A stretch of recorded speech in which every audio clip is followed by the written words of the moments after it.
करना है हमें? सबसे पहले सीज की गई बसेस को गोडाउन में भेज दो। सेम नंबर वाली बसेस की फोटोज लेकर पेपर्स को अटैच करो। केस फाइल कर दो। Okay madam.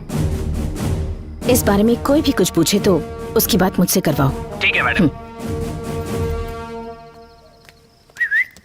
इश, भाभी इधर ही है।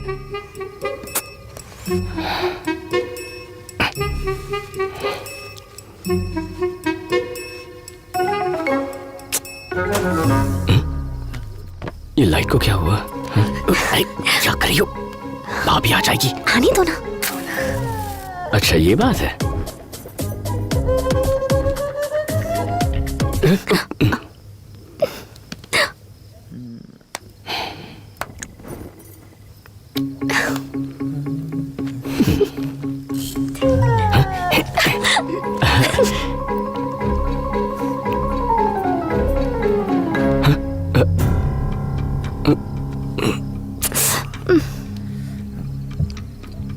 क्या हुआ? रहने दो ना। तुम्हारी दीदी आ गई।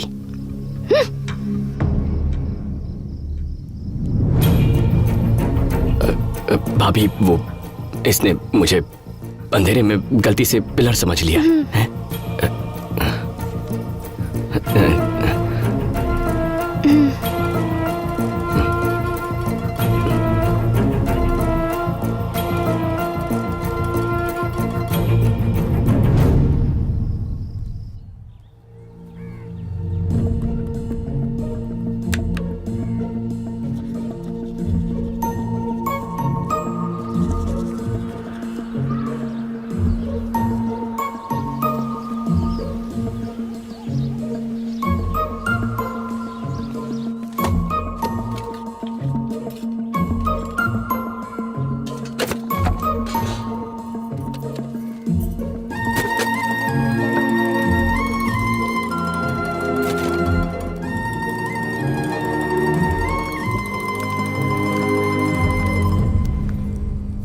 कॉल डिस्कनेक्ट कर दो।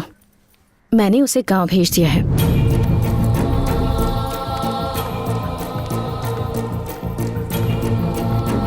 इस लव शॉप पर अपना टाइम वेस्ट करने से अच्छा होगा कि तुम इस वक्त अपने करियर पर फोकस करो, समझे? अच्छा अब तुम ऐसा करो कि ज्योति। अंकल कैसी हो तुम? अच्छी हूँ। क्या बात है, आज तो बहुत जल्दी जाग गए बेटा। तुझे इस तरह से इतने डिसिप्लिन में देखकर आज मुझे बहुत खुशी हो रही है। तेरी भाभी के अलावा दुनिया में कोई नहीं सुधार सकता है तुझे। ये ले, तेरी चाची ने तेरे लिए भेजा है। आगे बैठिए ना अंकल।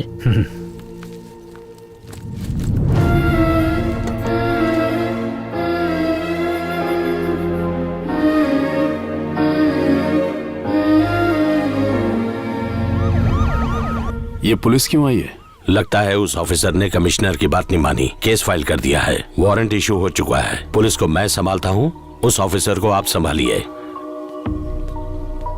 हमने पूरी कोशिश की पर वो बहुत स्ट्रिक्ट है भाई। ये लेडीज सेंसिटिव होती हैं, प्यार से हैंडल करना पड़ेगा। यही तो बात है भाई, ये औरतें अपने पति की नहीं सुनती तो हमारी क्या सुनेंगी? मैं संभालता हूँ। ठीक है बेटी, मैं चलता हूँ। अंकल कल चले जाइएगा, आज रुक जाइए। नहीं बेटी, ये पेपर्स हैंड ओवर करने हैं ना, चलता हूँ।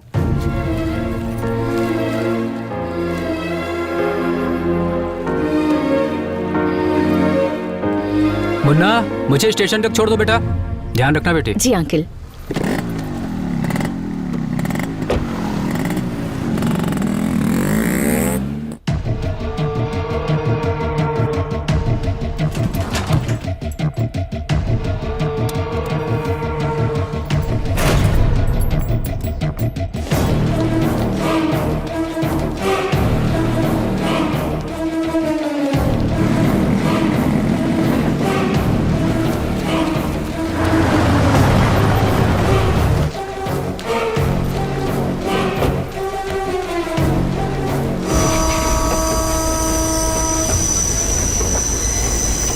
क्या सोच रहे हो Munna?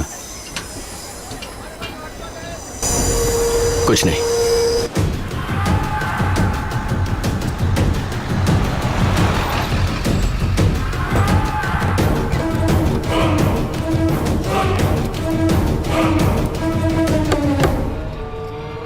Excuse me ma'am. Come in. Shiva, Shiv Shakti travels. बैठिए। धन्यवाद। आप कुछ लेना चाहेंगे? चाय, कॉफी? आप जो भी मंगवा दें। रमन, ध्यान रखना बेटा। मैं भी चलता हूँ आपके साथ। तुम कैसे आ सकते हो? भाभी अकेली पड़ जाएगी। अगर अकेली पड़ती है तो पड़ जाए, उससे मुझे क्या। तुम ऐसी बातें क्यों कर रहे हो? क्या हुआ तुम्हें? वो एक चुड़ैल है चाचा। शादी होते ही भैया को मुझसे दूर कर दिया, यहाँ लाकर नौकर बनाकर रख दिया है, और अब पल्लवी को भी मुझसे दूर गांव भेज दिया है। वो बहुत बुरी है चाचा। अगर मैं यहां रहा ना तो वो मेरी जिंदगी बर्बाद कर देगी। मैं नहीं रह सकता यहां। मैं भी आपके साथ चलूंगा। मैं आपके लिए क्या कर सकता हूँ? मतलब मेरी बसेस छुड़वाने के लिए? टैक्स पे कीजिए और रूल्स फॉलो कीजिए तो हम बसेस छोड़ देंगे। मैं रूल्स कभी फॉलो नहीं करता। मैंने आज तक किसी से रिक्वेस्ट नहीं की है, आज पहली बार आपसे कर रहा हूँ। और मैं भी आखिरी बार कह रही हूँ, मैं बस नहीं छोड़ूंगी। देखिए मैडम, आप बेकार में ही मेरे पेशेंस की परीक्षा ले रही हैं। और आप बेकार में ही मेरा वक्त बर्बाद कर रहे हैं। पूरा शहर शिवा के नाम से कांपता है। अगर मैं एक आरटीओ ऑफिसर से हार गया तो अच्छा लगेगा क्या?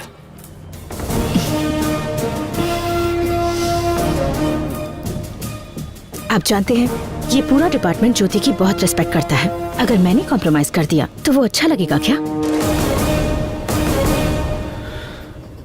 अगर कभी किसी को न समझ सको तो चलेगा बेटा, पर किसी को गलत मत समझो। तुम और तुम्हारा भाई दोनों एक साथ पले बड़े हैं। तुम्हारी भाभी ने पहले ही कह दिया था कि तुम दोनों के बीच कोई आएगा तो तुम ऐसा ही बर्ताव करोगे। शादी के बाद तुम्हें इसलिए दूर नहीं भेजा कि वो तुम्हें पसंद नहीं करती। तुम्हें मेरे पास इसलिए भेजा ताकि तुम अपने पैरों पर खड़े हो सको। यहाँ पर तुमसे काम करवा कर वो तुम्हें नौकर नहीं बनाना चाहती थी, बस ये चाहती थी कि तुम अपनी जिम्मेदारियों को समझ लो। पल्लवी को तुमसे हमेशा के लिए दूर करने के लिए यहाँ से नहीं भेजा, बल्कि इसलिए भेजा कि तुम दोनों एक हो सको। तुम्हें पता है उसने मुझे यहाँ अचानक क्यों बुलाया?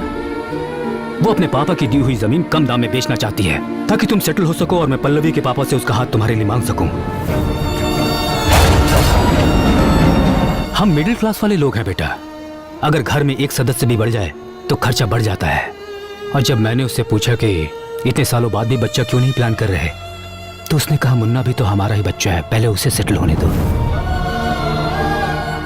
वो तुम्हारी जिंदगी बर्बाद नहीं कर रही, तुम्हें एक नई जिंदगी दे रही है। तुम्हारी जिंदगी को खुशियों से भरकर उसे बेहतर बनाने की कोशिश कर रही है। रिश्ते कच्चे धागों की तरह होते हैं, टूट गए तो इन्हें जोड़ने में गांठ पड़ जाती है। इसलिए अपनी सोच को बदलो। मैडम, मुझे परेशान मत करो। जो तुम चाहते हो वो नहीं होगा। अच्छा, तो जैसा मैं चाहता हूँ वैसा नहीं होगा। बचपन से लेकर आज तक मैं कभी हारा नहीं हूँ। ये बात आप शायद जानते नहीं हैं।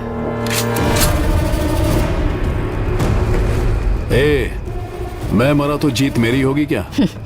दिमाग खराब है तुम्हारा? गोली चलाओगे तो मरोगे, जीतोगे कैसे? करेक्ट।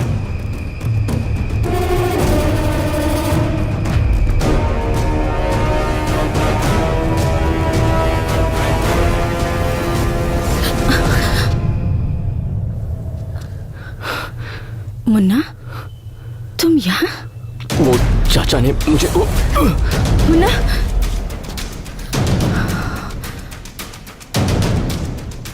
और अगर तुम मरी तो क्या मैं जीतूंगा? क्या कहा तूने? मैंने कहा ये घटिया औरत मरेगी तो मैं जीतूंगा।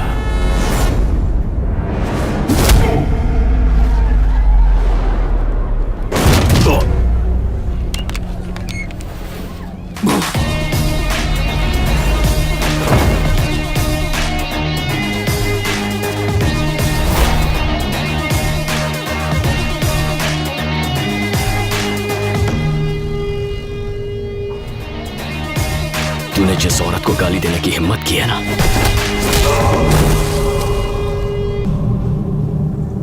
वो भाभी माँ है मेरी।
नमस्ते मैडम।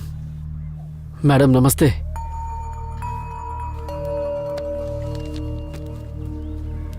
उस हादसे के बाद मुझे आपकी बहुत फिक्र है मैडम। वो तो अच्छा हुआ मुन्ना टाइम पर आ गया, नहीं तो उन बसेस के लिए वो खून खराबे पे उतर आया था।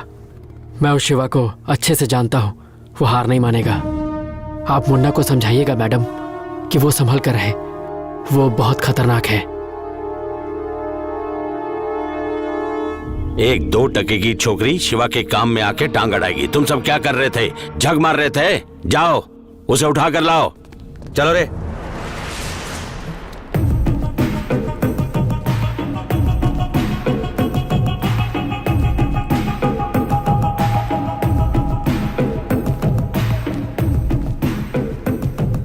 मुन्ना, वहां जो कुछ भी हुआ वो प्रोफेशनल इशू था।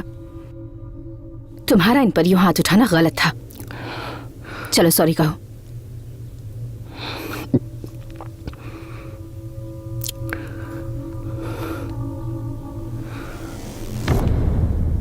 सर, हम मिडिल क्लास लोग हैं। छोटी सी बात पर खुश हो जाते हैं, छोटी सी बात पर दुखी। रास्ते में अगर किसी साइकिल वाले से टकरा जाएं और वो हमें गालियां दे तो लगता है जैसे इज्जत चली गई। हम जवाब देना चाहते हैं पर दे नहीं पाते, क्योंकि हमारे पीछे परिवार होता है। उन्हें कुछ हो जाए इस डर से चुपचाप वहां से वापस चले आते हैं। कभी उन पर अगर कोई मुसीबत आ जाए, यह सोचकर ही मन घबरा जाता है। आपने भाभी को मारने की धमकी दी, मेरी समझ में नहीं आया मैं क्या करूं। गलती हो गई, माफ कर दीजिए। I am sorry.